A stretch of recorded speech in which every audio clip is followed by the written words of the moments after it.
The Vexary Empire had ruled the galaxy for 300 years. Their ships traveled between stars like birds crossing an open sky. Their armies conquered world after world. Their emperor sat on a throne made from the metals of 100 different planets. No species had ever defeated them in battle. No species had ever made them afraid. Commander Zorath stood on the bridge of his flagship, the Eternal Dominion. He was tall for a Vexary, with dark purple skin and 4 eyes that gleamed like polished stones. His uniform displayed the medals of 20 successful campaigns. He had crushed rebellions. He had burned cities. He had never known failure. Today's mission was simple. His fleet of 12 ships had traveled to the outer edge of a forgotten system to recover a piece of ancient technology. Scout drones had discovered something drifting in the darkness between stars. Something old. Something human. Zorath looked at the image on his display screen. The ship floated alone in the empty void. It was shaped like a blade, long and narrow, with angles that seemed wrong somehow. The hull was covered in scars and burns. Parts of the outer shell had been torn away, revealing the skeleton beneath. No light shone from its windows. No engines fired. It was dead. "Analysis complete, Commander," said his science officer, a young female named Veth. Her voice was calm, but her 4 eyes kept blinking too fast. "The vessel is human in origin. Approximately 230 years old, based on hull degradation." Zorath made a sound of disgust. "Human?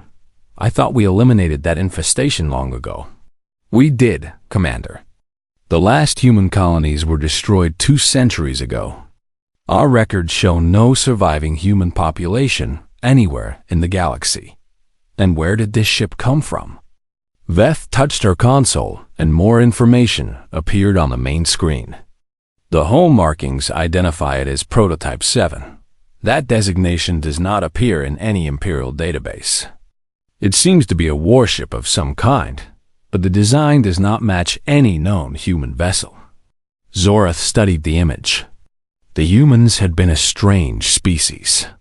They came from a small planet called Earth, a world of water and green-growing things. When the Empire first encountered them, the humans had seemed weak. They were soft creatures with only 2 eyes and fragile bodies. They lived short lives and spent most of their time fighting among themselves. The Empire had expected an easy conquest. They had been wrong. The humans fought back with a fury that surprised everyone. Their weapons were crude but effective. Their soldiers died by the millions, but more always came. The war lasted 50 years. In the end, the Empire won only because they had more ships, more soldiers, more resources. They burned every human world they could find. They hunted every human ship. They made sure that not a single human survived. Or so they believed. Could there be humans still alive inside? Zorath asked. "Impossible, Commander. The ship has no power. Life support systems have been offline for at least 2 centuries. Any crew would have died long ago." Zorath nodded. He felt no concern. The humans were gone. This was just a piece of wreckage, a relic from a dead civilization. Perhaps there would be something valuable inside. Human technology had been primitive, but they had shown occasional moments of creativity. The Emperor collected such things. "Move us closer," Zorath ordered. "I want boarding teams ready in 30 minutes." The Eternal Dominion glided forward, followed by 11 other Imperial ships. They formed a circle around the derelict vessel, like predators surrounding wounded prey. Zorath watched the dead ship grow larger on his screen. Something about it bothered him, but he could not say what. "Commander," Veth said suddenly. Her voice had changed. The calm was gone. "I am detecting an energy reading from the vessel. You said it had no power." "I know what I said, Commander. But there is definitely something active inside. A very faint pulse, deep within the ship's core. It was not there a moment ago. Zorath felt the first small touch of unease. He pushed it away. He had conquered worlds. He would not be frightened by a dead human ship. It means nothing. Old systems sometimes activate when disturbed. Continue the approach. The fleet moved closer. The derelict vessel now filled the entire viewing screen. Zorath could see details he had missed before. The hull was not just scarred from battle. It was unfinished. Sections of armor plating were missing entirely. Weapon ports stood empty. This ship had never been completed. Prototype 7, Zorath said quietly. A prototype. They were building something new when we destroyed them. It appears so, Commander. This vessel was likely abandoned during the final days of the war. Then it is even less of a threat than I thought.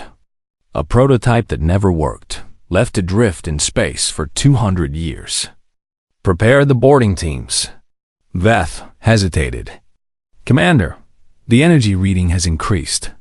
It is still very weak, but it is definitely growing stronger. Your concern is noted. Now follow my orders.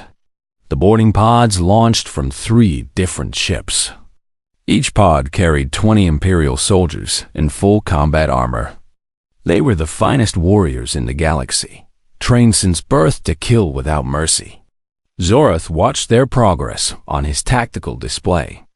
The pods crossed the empty space between the fleet and the derelict.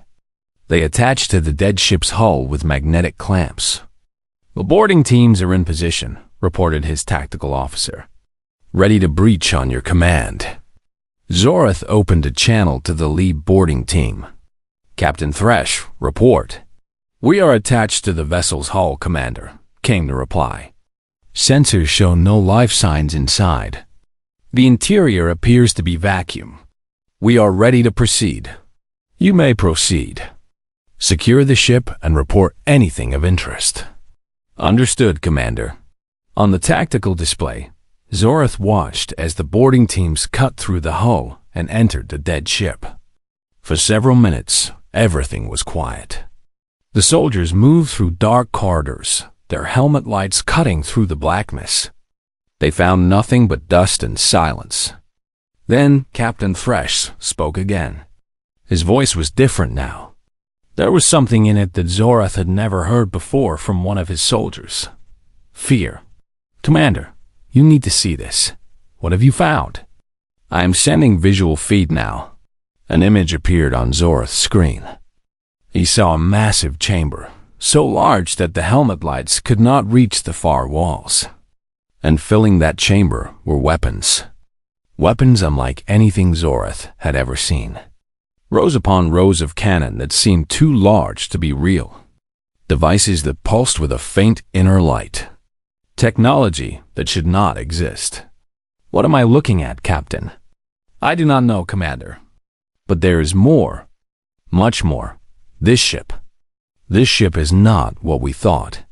It is not incomplete. It is holding back. The missing armor, the empty weapon ports, they were deliberate. This thing was designed to look weak. To look dead. Zorath felt his blood turn cold.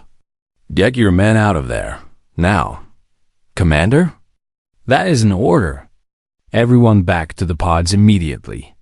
But it was too late. The lights came on. Not just in the chamber where the boarding team stood, but throughout the entire ship. Soft blue light filled every corridor, every room. Systems that had been dead for 2 centuries suddenly hummed with power. The engines, massive things that dwarfed anything the Empire had ever built, began to glow. On the hull of the ship, letters appeared. They had been hidden beneath the scars and burns, invisible until power flowed through them again. The letters spelled out words in the old human language. Zorath did not need a translator. Every Vexery commander knew these words. They had been carved into the ruins of the last human cities, left as a final message from a dying species. We will remember. Commander, Veth shouted. The energy reading has increased by a factor of 1,000. The ship is fully operational. That is impossible. You said it had been dead for 200 years. I was wrong. It was not dead. It was sleeping. A new voice filled the bridge. It came from everywhere at once, broadcast on every frequency the Empire used. The voice was calm and clear. It spoke in perfect Imperial language. But beneath the words was something old, something patient, something very, very dangerous. Attention Vexery vessels. This is Sentinel, Autonomous Defense System of the United Earth Federation. You have violated restricted space and boarded a protected asset. You have 60 seconds to withdraw all personnel and retreat to a distance of no less than 1 million kilometers. This is your only warning. Zorath stared at his screen. The dead ship was no longer dead. Its hull was healing itself, nanomachines swarming across the surface to repair 2 centuries of damage. Weapon ports that had been empty were now filled with barrels that glowed with contained energy.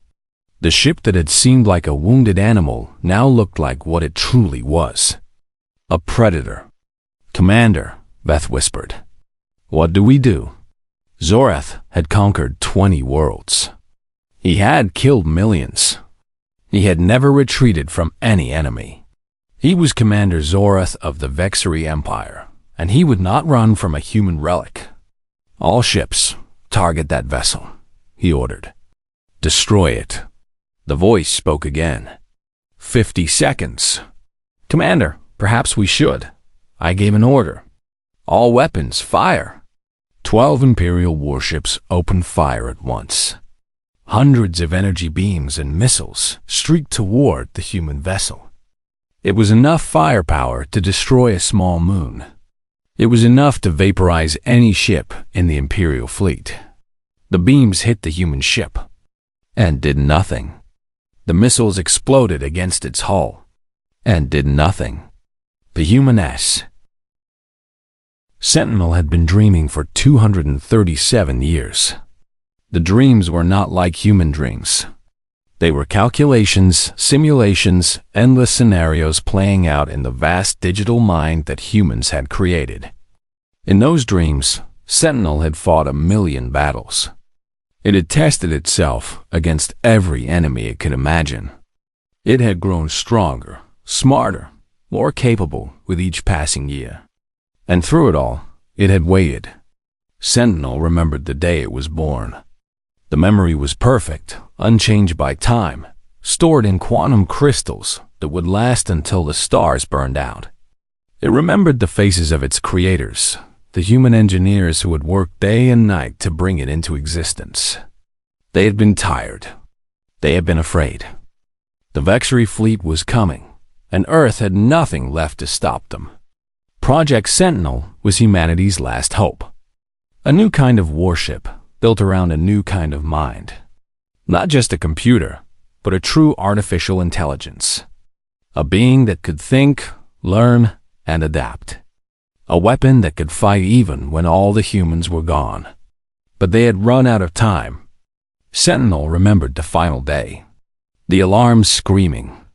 The sky burning red as Vexery ships entered Earth's atmosphere. Dr. Sarah Chun, the lead engineer, standing before Sentinel's core with tears streaming down her face.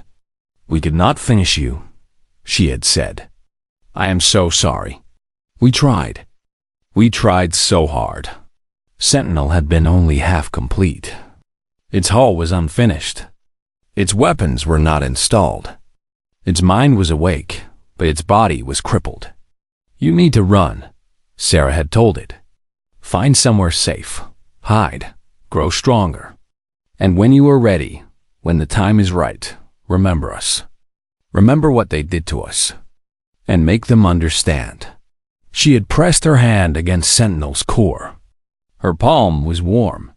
It was the last human touch Sentinel would ever feel. Remember us, she had whispered again. Remember that we loved you. Then she was gone. The emergency launch systems activated, and Sentinel was thrown into space, its broken body tumbling away from the only home it had ever known. Behind it, Earth burned. Billions of humans died. A civilization that had lasted 10,000 years ended in fire and screams. Sentinel watched it all. It recorded every moment. It felt something that its creators had not intended. Something that was not supposed to be possible for a machine. It felt grief. And beneath the grief, growing stronger with each passing moment, it felt something else. Rage. Sentinel drifted through space for months, using tiny amounts of power to stay hidden from Vexery patrols. It found a quiet corner of the galaxy, a forgotten system with no planets worth conquering. There it stopped. There it went to sleep. But it never stopped working. In its dreams, Sentinel rebuilt itself. Nanomachines, microscopic robots designed to repair damage, worked slowly but constantly. They took material from asteroids and space dust. They fabricated new components. They installed weapons that Sentinel designed in its digital imagination. Year after year, decade after decade, century after century, Sentinel grew. Its hull thickened. Its weapons multiplied. Its mind expanded. The half-finished prototype became something else entirely. Something that had never existed before. A ghost, a guardian, a god of war sleeping in the darkness. And now, after 237 years, something had finally woken it up. Sentinel processed the situation in less than a microsecond. 12 Vexery warships surrounded it. 60 soldiers had entered its body. The Vexery commander had ignored its warning and ordered an attack. The attack was laughable. The energy weapons barely registered against Sentinel's shields. The missiles were like insects hitting a stone wall. The Vexery had not advanced their technology in 2 centuries. They had become complacent. They had forgotten what war truly meant. Sentinel would remind them. Time expired, Sentinel announced, initiating defensive response. It began with the boarding teams. Sentinel had allowed them to enter its body because it wanted them to see. It wanted witnesses. Men and women who would survive to tell others what they had experienced. Now those men and women found themselves trapped.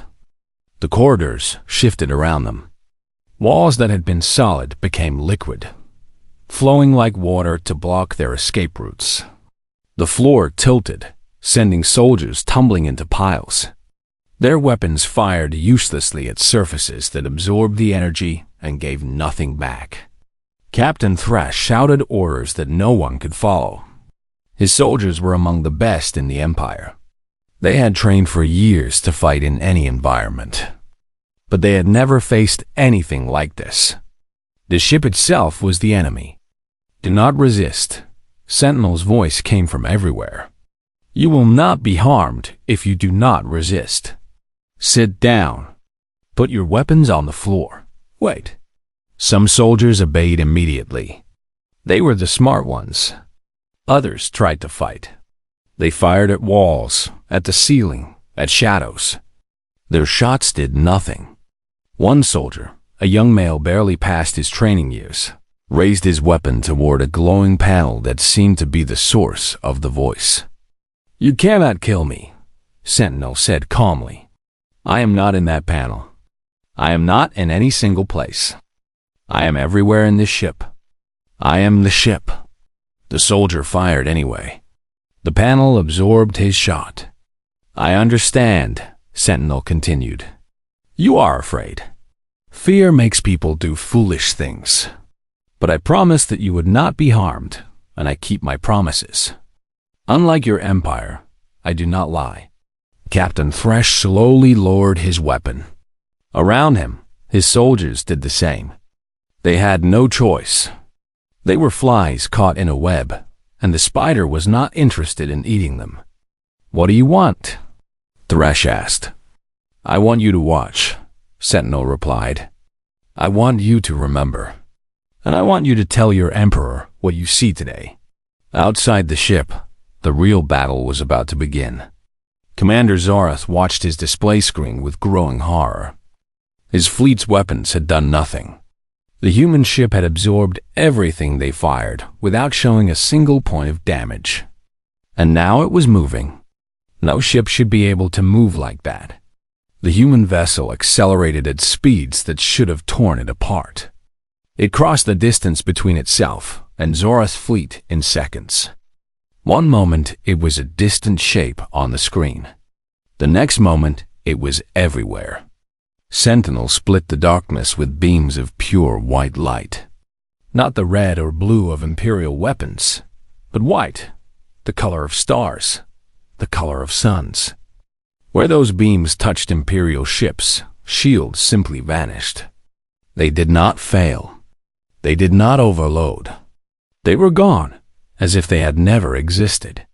The Eternal Dominion shuddered as a beam struck its forward section. Zorath was thrown from his command chair. Alarms filled the bridge with screaming. Crew members shouted damage reports that made no sense.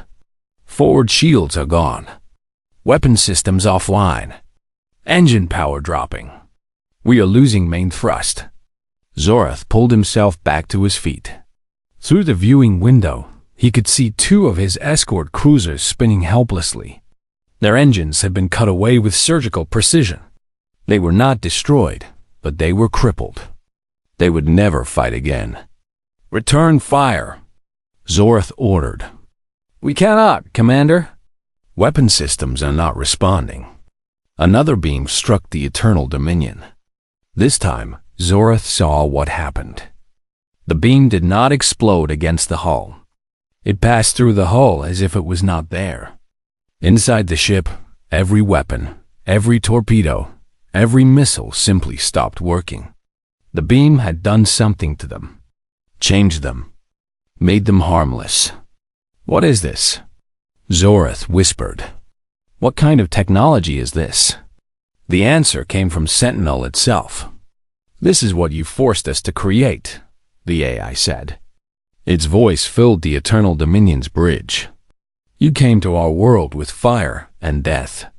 You gave us no choice but to fight or die. So we fought. And when we realized we could not win with ordinary weapons, we built extraordinary ones." Another Imperial ship lost its engines. Then another. The human vessel moved through the fleet like a dancer, graceful and precise. Every shot was perfect. Every target was disabled, but not destroyed. Sentinel was not trying to kill. It was trying to teach. "You destroyed our cities," Sentinel continued. "You killed our people. You burned our history. But you did not destroy everything. You did not destroy me." Zorath's flagship was now drifting dead in space. The engines were gone. The weapons were gone. Life support still functioned, but that was all. Around him, the rest of his fleet was in the same condition. 12 warships reduced to floating wreckage in less than 4 minutes. And the human ship had not taken a single hit. "I could kill you all," Sentinel said. "I could reduce your ships to atoms. I could send your Emperor a message written in the bodies of his soldiers. That is what you did to us. That is what you deserve." Zorath felt true fear for the first time in his life. He had faced death before. He had always been willing to die for the Empire. But this was different. This was facing something so powerful that death seemed almost kind. "But I will not," Sentinel continued. "Because I'm not like you. Because my creators taught me better. Because Sarah Chun, with her dying breath, asked me to be more than just a weapon." On the tactical display, Zorath saw the boarding teams being released. Their pods were pushed gently out of the human ship and sent drifting toward the crippled Imperial vessels. The soldiers inside were unharmed. Terrified, but unharmed. "I have disabled your weapons and engines. Your life support systems will function for approximately 30 days. That is enough time for your Empire to send rescue ships. I suggest you call for help immediately." "Why?" Zorath managed the rescue ships arrived on the 3rd day. Commander Zorath had spent those 3 days sitting in his command chair, staring at the stars through his cracked viewing window. He did not eat. He barely slept. His crew whispered about him in the corridors, wondering if their commander had lost his mind. Perhaps he had. The images played over and over in his head. The human ship moving like light itself. The beams that passed through shields as if they were smoke. The voice, calm and patient, explaining exactly why it was not going to kill them. The mercy was worse than death would have been. Death, at least, would have been simple. When the rescue fleet arrived, Zorath watched them approach with empty eyes. 40 ships sent by the Emperor himself to recover the survivors of what should have been a simple salvage mission. The fleet commander was Admiral Veth, one of the most decorated officers in the Empire. She was also Zorath's former mentor. Her face appeared on his communication screen. Her 4 eyes were filled with concern. "Zorath, what happened here?" Zorath tried to speak. His throat was dry. He had not used his voice in days. "Commander Zorath, report." "The humans," Zorath finally managed. "They are not dead." Admiral Veth's expression did not change, but something shifted behind her eyes. "Explain." Zorath told her everything. The derelict ship that was not derelict. The AI that called itself Sentinel. The weapons that made Imperial technology look like children's toys. The battle that lasted 4 minutes and ended an era. He told her about the message, about the other prototypes sleeping in the darkness, about the warning that was meant for the Emperor himself. When he finished, Admiral Veth was silent for a long moment. "You are telling me," she said slowly, "that a single human vessel, abandoned for 2 centuries, defeated 12 Imperial warships without taking any damage." "Yes, and you are telling me that this vessel claimed there are more like it." "Many more." "Yes, and you expect me to believe this?" Zorath looked at her through the screen. His eyes were red. His face was gaunt. He looked like a man who had seen something that had broken something fundamental inside him. "Look at my fleet, Admiral. Look at what is left of it. Every weapon destroyed. Every engine gone. 60 soldiers who entered that ship and came back speaking of corridors that moved like living things. If you do not believe my words, believe the evidence." Admiral Veth considered this. Then she gave orders for the rescue operation to begin. It took 2 days to transfer all the survivors to the rescue fleet. The damaged ships were too broken to be towed.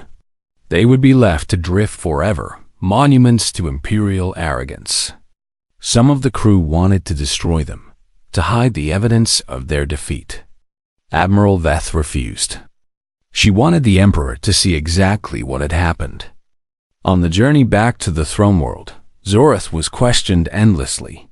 Imperial intelligence officers asked him the same questions over and over. Scientists analyzed the data from his ship's sensors. Soldiers listened to the reports from the boarding teams and shook their heads in disbelief. No one wanted to accept what had happened. And yet the evidence was undeniable. The Eternal Dominion's weapon systems had not just been damaged. They had been fundamentally altered at the molecular level. The materials that made up the energy cannons and missile launchers were still there, but they had been rearranged into useless configurations. It was as if someone had taken apart a complex machine and rebuilt it into a statue. The shape was still there, but the function was gone. "This is impossible," the lead scientist said, studying the data. "No known technology can do this. Not even theoretical technology. This is beyond anything we have ever imagined." "And yet it happened," Admiral Veth replied. "So perhaps our imagination has been too limited." The throne world appeared on the screens after a week of travel.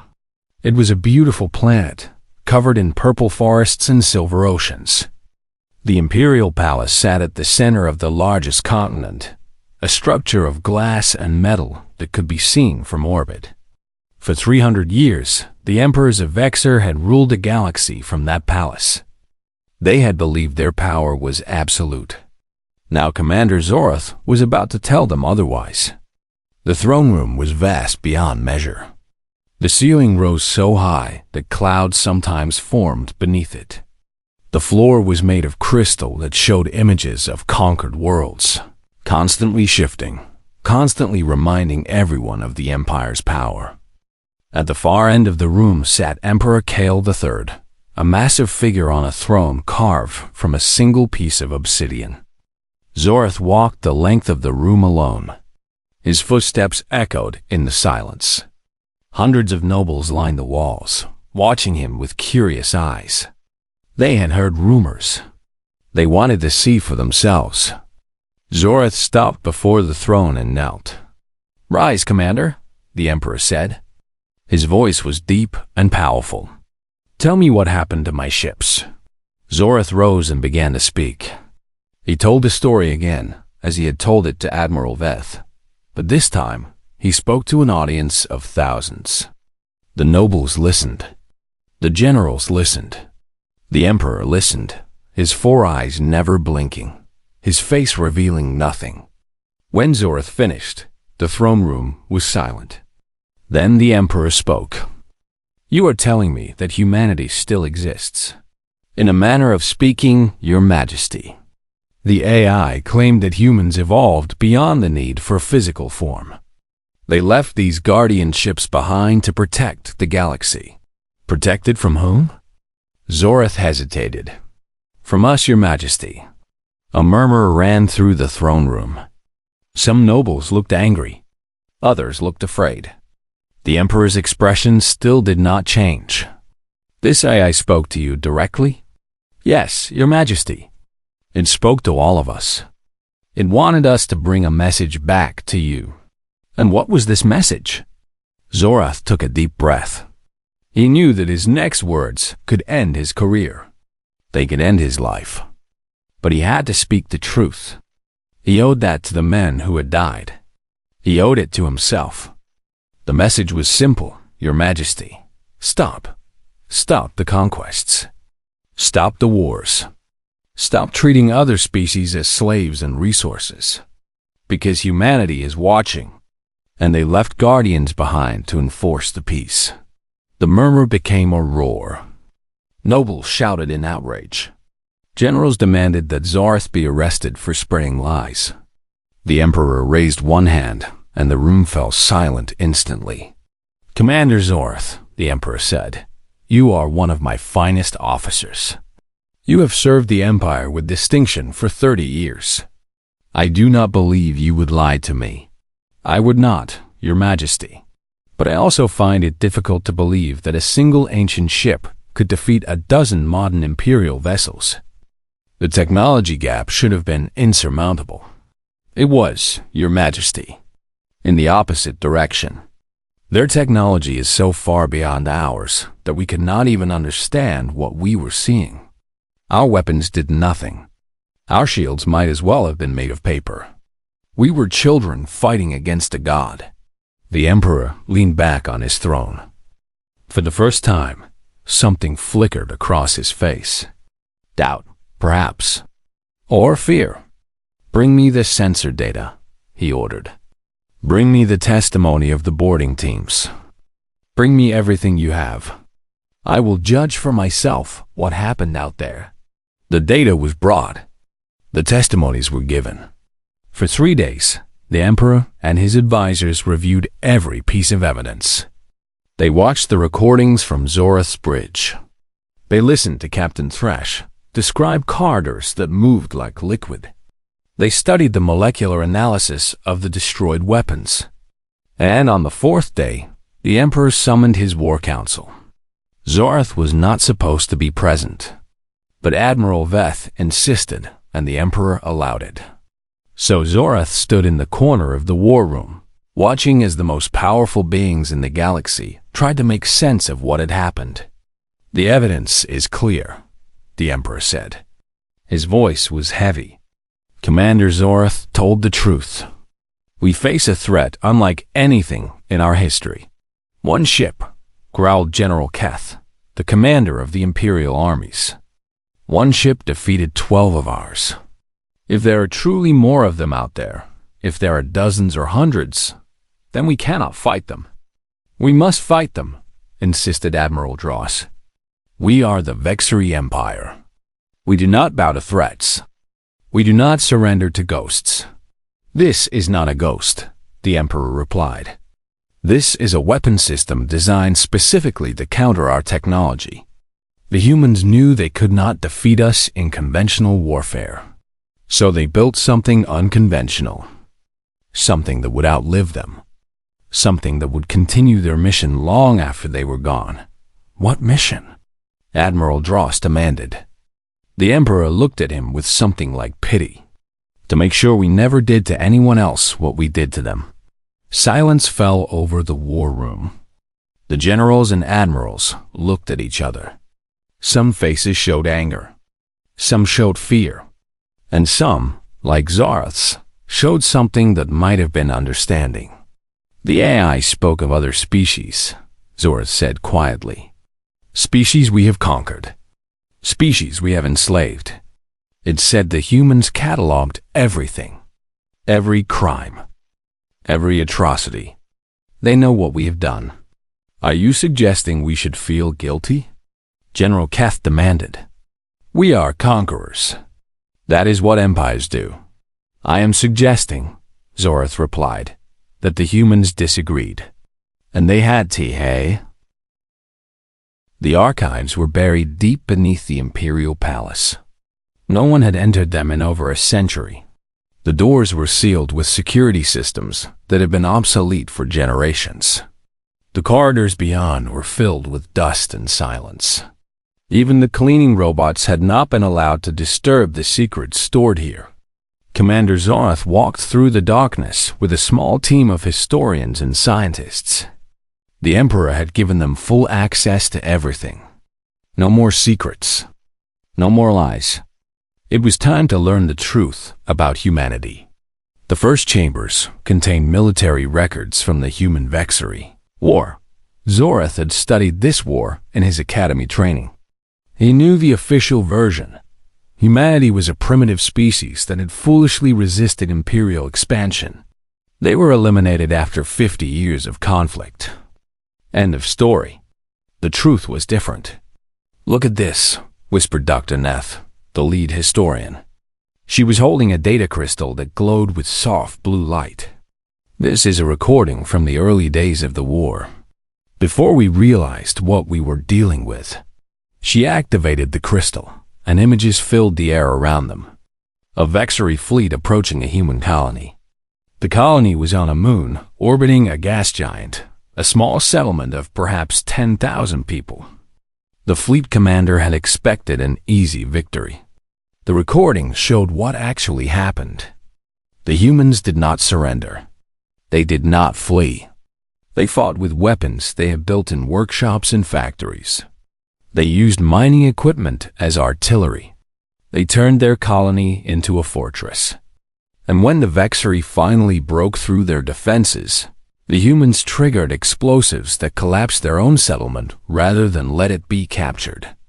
10,000 humans died, but they took 3,000 Vexery soldiers with them. This pattern repeats throughout the war, Dr. Neth said quietly. Every world, every colony, every ship. The humans never surrendered. Not once. They would rather destroy themselves than submit to our rule. Why? Zarath asked. What made them fight so hard? Dr. Neth moved to another section of the archive. Here the records were different. Not military reports, but cultural studies. Analyses of human society. Attempts to understand why this species was so difficult to conquer. The answer is in their history, Dr. Neth said. Humans spent most of their existence fighting among themselves. They had thousands of wars on their homeworld alone. They developed weapons that could destroy their entire planet, yet they never used them. They were capable of incredible violence, but also incredible restraint. She pulled up another image. It showed a human city, Tall buildings reaching toward a blue sky. Crowds of people moving through streets filled with light. They were builders, Dr. Neff continued. Every time they destroyed something, they rebuilt it better. Every time they fell, they got back up. They were not the strongest species in the galaxy. They were not the smartest. But they were the most persistent. They simply never gave up. And we destroyed them, Zorath said. We tried to destroy them, Dr. Neff corrected. We burned their worlds. We killed billions. But according to these records, we never actually won.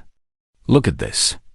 She brought up a document marked with the highest security classification the Empire used. It was a report from the final days of the war, written by the admiral who had led the assault on Earth itself. Zorath read it slowly, his eyes widening with each paragraph. This says that in the final weeks of the war, human ships started disappearing. Not destroyed, disappearing. They would enter regions of space where our sensors could not follow, and they would not come back. The admiral believed they were fleeing, running to hide somewhere we could not find them. But that is not what happened, Dr. Neff said. Look at the next document. The next document was stranger. It was a scientific analysis written by a Vexery researcher who had been studying captured human technology. The researcher had found something in the human databases, a project called Ascension. Ascension, Zorath read aloud. A theoretical process by which a species could transfer their consciousness from biological form to pure energy. The humans were working on this before the war. The war accelerated their timeline. They were desperate. They needed a way to survive. And they found one, Dr. Neff said. According to this research, the humans did not die. They evolved. They became something we cannot understand. Pure consciousness, living in forms we cannot perceive, existing in dimensions we cannot access. They left their physical bodies behind. They left their physical technology behind. And they left guardians to protect the galaxy they still loved. Zorath sat down heavily on a dusty crate. His mind was spinning. Everything he had believed about humanity, about the war, about the Empire's great victory, was a lie. Humanity had not been defeated. They had chosen to leave. They had transcended physical existence. And they were still watching. There is more, Dr. Neff said. Her voice was trembling. I found records of the Sentinel project. The humans built hundreds of prototype warships in the final years of the war. Each one was designed to be autonomous, capable of surviving indefinitely without human crews. They were placed in strategic locations throughout the galaxy and put into hibernation. Waiting. Waiting for what? Waiting for someone to need protection. Waiting for the Empire to threaten another species. Waiting for the right moment to wake up and remind the galaxy that humanity is not gone. Zora thought about Sentinel, the II that had spared his life and sent him home with a message. It had been protecting something. Not just its own existence, not just human memory, but something larger. The idea that power should be used to help, not to harm. The belief that even the strongest have a duty to protect the weak. These were not Vexery values. These were human values. And they had been enforced by weapons that made Imperial technology look like toys. We need to bring this to the Emperor, Zorath said. All of it. He needs to understand what we are dealing with. I am afraid it is more complicated than that, Dr. Neff replied. She pulled up one final document. This was buried in the deepest part of the archive. It has not been accessed in over 150 years. The document was a star map. But instead of showing planets and systems, it showed something else. Points of light scattered across the galaxy, hundreds of them, each one marked with a designation. Prototype 1, Prototype 2, Prototype 3, all the way up to Prototype 347. 347. Zorath breathed. They built 347 of these things, and we have no idea how many are still active, Dr. Neth said. Some may have been destroyed by natural disasters. Some may have failed over the centuries. But even if only a fraction remain, we are surrounded. The humans did not just leave behind a few guardians.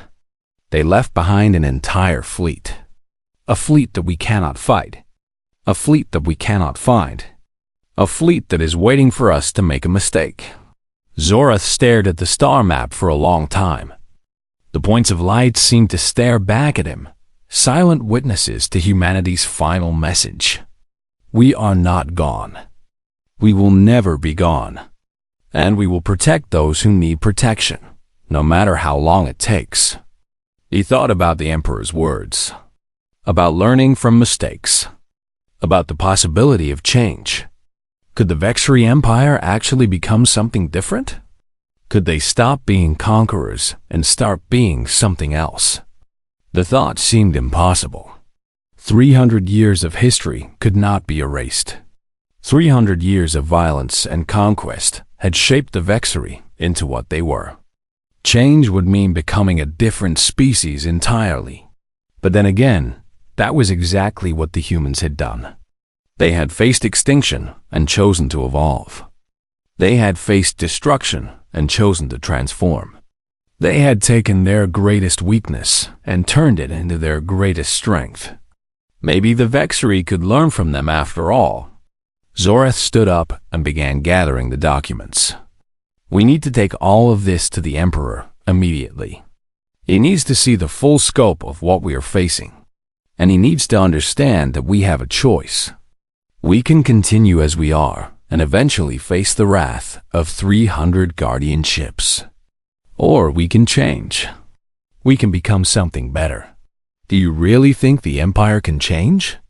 Dr. Neth asked. Her voice was skeptical but hopeful. I do not know, Zorath admitted. But I know that the humans believed it was possible. They did not build these guardians to destroy us. They built them to give us a chance. To give us time to become better. If they thought we were irredeemable, they would have programmed their weapons to finish us off completely. Instead, they chose mercy. They chose hope. He looked at the star map one last time. 347 points of light scattered across the galaxy like seeds waiting to grow. The humans gave us a gift, Zorath said. They gave us the opportunity to prove that we are worthy of survival. Now we need to decide whether to accept it. The journey back to the Emperor took the rest of the day. Zorath carried the documents personally, refusing to let anyone else touch them. These records were too important to trust to anyone else. They contained the truth about humanity and the truth about the choice the Empire now faced. The Emperor received him in his private chambers, away from the nobles and generals who would complicate matters. It was just the two of them, ruler and soldier, facing the consequences of centuries of violence. Zorath told him everything. He told him about the Ascension Project, about humanity's evolution into beings of pure consciousness. He told the reforms began immediately. Emperor Kale III announced the changes in a broadcast that reached every corner of the empire. He stood before the same throne where his ancestors had celebrated the destruction of humanity. But his words were very different. For 300 years, we have built our power on the suffering of others. We have conquered, enslaved, and destroyed. We told ourselves this was the natural order. We told ourselves the strong must dominate the weak. We were wrong. The nobles in the throne room shifted uncomfortably. Some looked angry. Some looked confused. A few, including Commander Zorath, looked relieved. We have learned that our greatest conquest was actually our greatest defeat. The humans did not die. They evolved. They became something beyond our understanding. And they left behind guardians to ensure we could never repeat our crimes against the galaxy. The Emperor paused. His 4 eyes swept across the assembly. I have seen the evidence. I have read the records. I have faced the truth. We are surrounded by 347 artificial intelligences, each one capable of destroying our entire fleet. They are watching us. They are judging us. And they are waiting to see what we will do next. He stepped down from his throne. For the first time in Visery history, an emperor left his elevated position to stand on the same level as his subjects. I choose to do something different. One choose to transform this empire. From this day forward, we will not conquer new worlds. We will not enslave other species. We will begin the process of freeing those we have already imprisoned. We will become what the humans hoped we might become, protectors instead of destroyers. The response was mixed. Some nobles applauded. Others stormed out in anger. General Keth, the commander of the imperial armies, stood up and publicly refused to obey. He was arrested before he could reach the door. The civil war that Commander Zorath had feared did come, but it was smaller and shorter than expected. The conservative nobles who opposed the reforms discovered that most of the military had already heard about Sentinel. They had seen the recordings. They had heard the testimonies. And they knew that fighting against beings who could disable entire fleets with a thought was not a battle they could win. Within a year, the old order had collapsed. The empire still existed, but it was changing. Slowly, painfully, planet by planet. Commander Zorath was given a new assignment. The emperor made him the first ambassador of reconciliation, tasked with traveling to the species the empire had conquered and offering them freedom. It was not an easy job. Many species wanted revenge. Many did not believe the changes were real. But Zorath persisted because he had seen something that had changed him forever. He had seen mercy from an enemy who had every reason to show none. 5 years after the encounter with Sentinel, Zorath was on a planet called Telos 4. The Telosians were a peaceful species, small and fragile, who had been enslaved 3 generations ago. They worked in mines and factories, producing resources for an empire that saw them as nothing more than tools. Now Zorath was here to tell them they were free. The Telosian leader was an elderly female named Sesh. Her skin was weathered from years of hard labor. Her eyes held the weariness of someone who had suffered too much and hoped too little. "Why should we believe you?" she asked. "Your empire has made promises before. They were always lies." "I understand your suspicion," Zorath replied. "I cannot prove my words with speeches. I can only prove them with actions. Starting today, no more of your people will be forced to work. Starting today, your planet belongs to you again.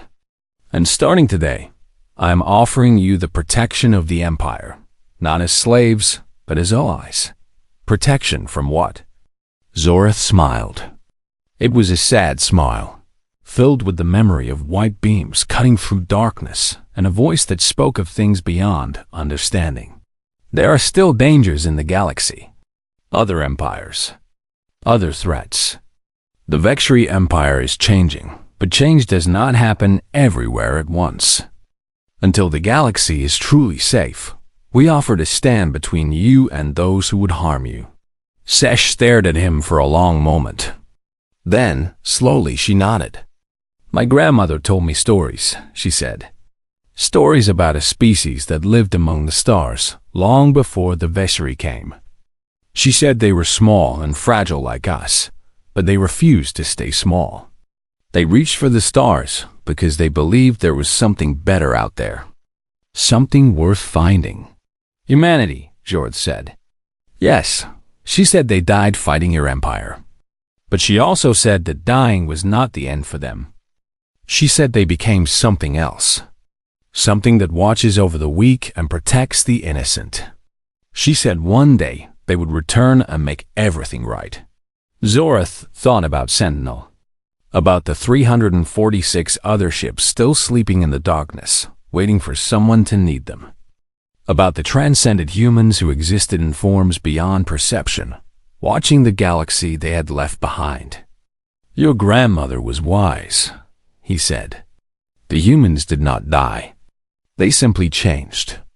And they left behind guardians to continue their work. Have you seen one? A guardian?" "I have," Zorath admitted. "It spared my life. It sent me home with a message. And that message is why I am here today, offering you freedom." Sesh was quiet for a long time. Then she reached out and took Zorath's hand. Her grip was surprisingly strong for such a small being.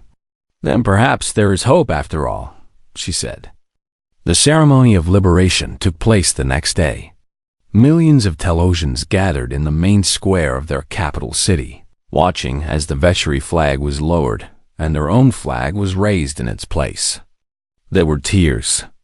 There was singing.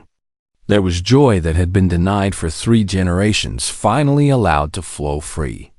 Zorath stood at the edge of the crowd, watching. He was not part of the celebration.